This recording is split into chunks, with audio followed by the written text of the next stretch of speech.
Hello, everyone. My name is Steve McLeod. This is my friend John Whidden. Hello. And welcome to another episode of This Sonic Obsession. Today we're coming to you from our Twickenham studios, the original studios for doing this little show. The big one. The big one. Yeah, after a 3-day road trip to John's abode for the 3 episodes of Peter Jackson's great Beatle documentary, Get Back. That's because I subscribe to Disney Plus. That's right. So we could watch it. I'm too cheap, so yeah, that's why we were there. Before we get started on our main topic of the day, we just want to remark on how these 3 episodes have sort of exploded for us. I mean, we started this thing about 2 months ago, and there's very little response, really. There's a few people. People watching, and mostly our relatives. You know? Yeah. And these episodes, I mean, we're at almost 1,000 viewings for each of them, and our subscriber thing has gone up. It just shows you, once again, and I'm not saying that people are watching because they've suddenly realized what brilliant repartee we're engaging in. I'm guessing it's the Beatles effect, right? Oh, I think so. Yeah, I think so. Yeah, and just how much response these shows got, those 3 episodes, 50 years after the fact. It's really quite amazing. Well, there's a lot of interest. There has been a lot of interest in the documentary, the 3-part documentary. Not only from people our age, but from a lot of people younger than us, a lot of people in between our age and very young people as far as that goes. Almost every music publication that I've picked up, either a hard copy or online, has been writing about this for the last little while. A lot of coverage on television about it. Peter Jackson did a lot of interviews to promote it. Yeah. I mean, it was everywhere leading up to it, but that's really not surprising because it seems every time that the Beatles do something either reissue or maybe issue something new, there's a big build-up to it. There's a lot of press, there's a lot of PR, and it gets a lot of attention. And it always seems that every Christmas there's something that comes out that is related to the Beatles. Beatle related, whether it's reissues or whatever. Yeah, exactly. Some kind of packaging of an album or something like that. I mean, a few years ago, I remember, I think it was called Number One. The CD came out, and it was a huge seller. Yeah. I mean, I think it might still be on the charts. I'm not really sure. But that just goes to show that the interest in the Beatles, I mean, it doesn't go away. It's there, you know? And there's a lot, as I said, there's a lot of young people who are very much interested in the Beatles. Yeah. There's a kid who lives down the street from me. I'm not really quite sure how old he is, 4, 5, maybe 6. And his father was telling me the other day that he's a huge Beatles fan. He said, ask him a question about the Beatles. So I said, okay. Oscar, I said, who's the Beatles drummer? Ringo. Who's the bassist? Paul. And, you know, I asked him a couple other questions and he knew the answer. And here's a little kid. I didn't know those answers when I was his age or when I first started to get interested in the Beatles. So I don't know. I'm amazed that the interest is still there. I mean, the music obviously is still great, but it just doesn't wane. Yeah, well, we'd like to think it was because of us, but we know better. So, yeah, I know. So anyway, thanks for watching. We hope you continue, and we'll be back in a second with the main reason for this episode. Hi folks, we want to talk about a documentary, an 8-part documentary that has been on Apple TV for a few months now. It is called 1971, The Year Music Changed Everything. That's a pretty bold title. It is. And I was very curious about that because I didn't realize that music had played such a big role in changing everything, especially in 1971. I don't agree with the title. I think it's hyperbole at its finest. There's a lot of things in there that, yeah, music did influence things, and there's a lot of material in the documentary that shows how music was influenced by a lot of events, so kind of vice versa as far as that goes. The documentary is based on a book by David Hepworth. It's called Never a Dull Moment. I'll get that up there right now. which I read a few years ago, and I really liked it. I enjoyed it. He made a lot of good points in here because there weren't a lot of dull moments when it came to music in 1971. It was a great year. I mean, you had huge releases from... Well, listen to the list. You've got them, okay. Yeah. Who's Next? Led Zeppelin 4. What's Going On by Marvin Gaye. Joni Mitchell's Blue. There's a Riot Going On by Sly and the Family Stone. Sticky Fingers. Tapestry. L.A. Woman. Madman Across the Water. Hunky Dory by Bowie. Yes. Yes is Fragile, Imagine by John Lennon, Aqualung by Jethro Tull, McCartney's Ram, and your favorite, Live at the Fillmore East. Yeah, the Allman Brothers. I mean, an unbelievable year, and that just scratches... Tremendous year as far as music goes. That scratches the surface. Yeah. But did it change everything? Well, everything is a pretty big word for one thing. Changed music.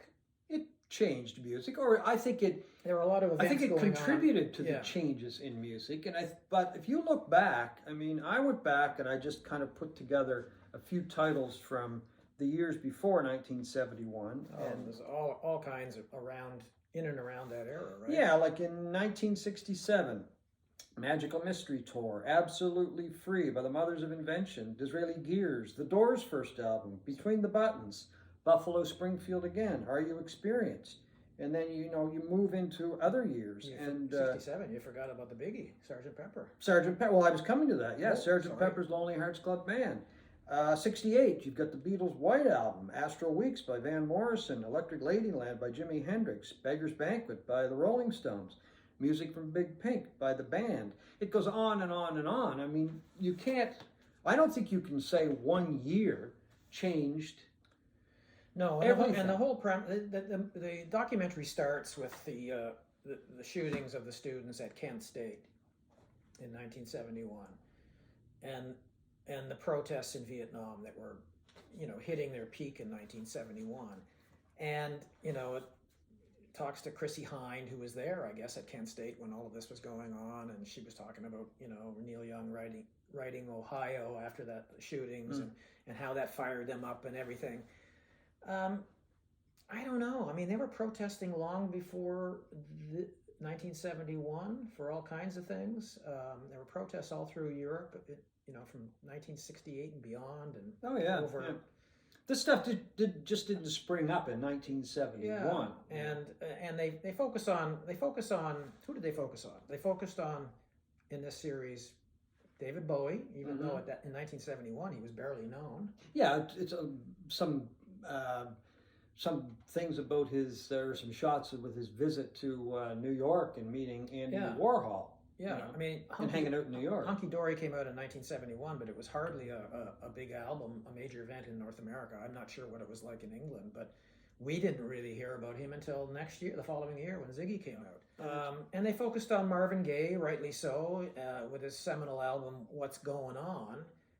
And to me, that's the key. It's called What's Going On, not what I think should be going on. Yeah, exactly, yeah. So, I mean, it had Imagine, John Lennon's Imagine, they focused on a lot. It just, I don't know, it seems kind of pretentious to think that music changed society in any great ways. It certainly did in certain ways. Like, for instance, I would argue 1967 was probably more of a year for influencing in the sense that not only did it blow the doors off of music and to go from singles oriented radio and sales to albums and full artistic statements. Yeah. I've never experienced an album in my lifetime that had more of an impact on society than Sgt. Pepper. I mean, you couldn't go anywhere without hearing Sgt. Pepper. Right.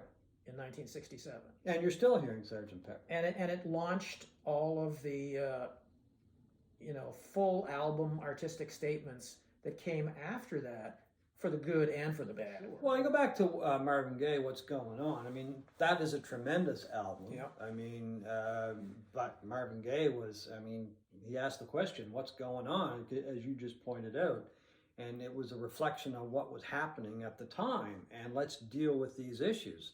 And I mean, to me, it was Marvin Gaye in a totally different environment than I known him before. Like I heard it through the grapevine, and some of the stuff that he had done with. Yeah, it was very political. Yeah, it was very political, and he made a great statement. But did he change everything with that album?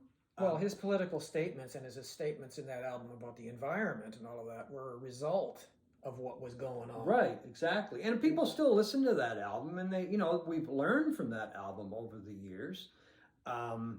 Another group that they focused on, which I thought was great that they did focus on the group, was the Staple Singers. Mm-hmm. But the album that they did, which includes Respect Yourself and I'll Take You There, I mean, I think I'll Take You There is just one of the great songs of all time. I mean, I love that song. The album didn't come out until 1972. They were working on it in 1971. But that's what I found with this documentary. Some of the things that they were talking about in the documentary didn't see the light of day until 1972. Exile on Main Street. Yeah, so how could they have changed anything right. if nobody saw it? Exactly. Heard it? Yeah. Well, the thing, with Exile, they spent a great, almost an entire episode on drugs and the effect harder drugs had on music, with guys like Sly Stone of Sly and the Family Stone. They really heartbreaking passages they showed of like him appearing just whacked out of his mind on the Dick Cavett show. Show, and then bits about the Stones, camping out at the chateau in France to record Exile, and how they were getting into heroin, and lots of pictures of Keith Richards passed out and stuff like that.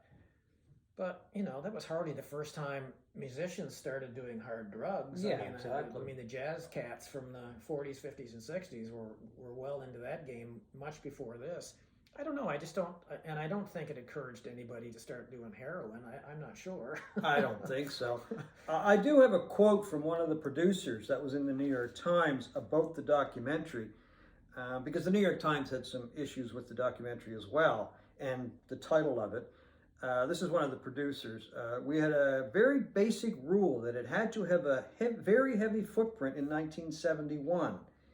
It may start in 1969, may finish in 1971, but the bulk of the event had to be felt in 1971. I really don't buy that. I mean... Well, the bulk of the event, in a lot of these cases, wasn't in 1971. Like, for instance, focusing on Bowie, again, he was barely known in North America. So why are you focusing on him in 1971? Yeah, I know. That's just why are you focusing on Exile when it didn't come out until 1972? Sticky Fingers came out in 1971. Yeah, I barely mentioned that, I think. Yeah. I don't know. I mean, I enjoyed the documentary because I will watch documentaries about rock music, till the cows come home. Yeah, well, I'm like that too. I'll sit down and I'll watch them, and but I just found the whole it wasn't really brought together with narration or anything like that. There were people talking, and I really think it could have used a narrator. Oh, by all means. If you were going to push this thesis, have somebody explaining why you thought David Bowie in 1971 was pushing the envelope. I would have been full on enthusiastic about this film if it had just been, if they were arguing that 1971, the best year of music. Whether I agree with that or not. Yeah, well, you could have taken that stand. You could have taken that stand. I just, to see hundreds of thousands of people in the streets protesting the Vietnam War was not because John Lennon wrote Imagine. No. Or that Marvin Gaye wrote about the inner city problems and people coming home in body bags from Vietnam. He was reflecting what he was seeing like everybody else in the streets of America and elsewhere in the world. It wasn't just happening in the States. I just thought the title was misleading and hyperbole, really, because it was trying. Everything is a big word. I mean, that everything means everything. And this documentary did not cut it for me. There were things in there that I'm still trying to figure out. Why is there an emphasis on the Oz obscenity charges? Yeah. I mean, the Oz publication, England and in Australia. I remember hearing about it, but it wasn't a big deal in North America, unless I missed something way back then. T-Rex. T-Rex was a good band. I don't think Mark Bolan will go down in the annals of rock and roll music as being a great artist. It was a good band, but there's a lot of time spent on T-Rex. Well, again, it didn't change everything. No. It was just a niche of a subgenre of rock that was around for a few years. Glam, you know. And then Alice Cooper has given a lot of time as well. I mean, the band put out, 3 or 4 really good albums, but, that's it. I mean, did Alice Cooper, the band, have a dramatic impact on rock and roll and a staying impact on rock and roll? You could argue that one till the cows come home too. So that's it, folks, for this episode of This Sonic Obsession. We'll see you next time. Thanks for watching.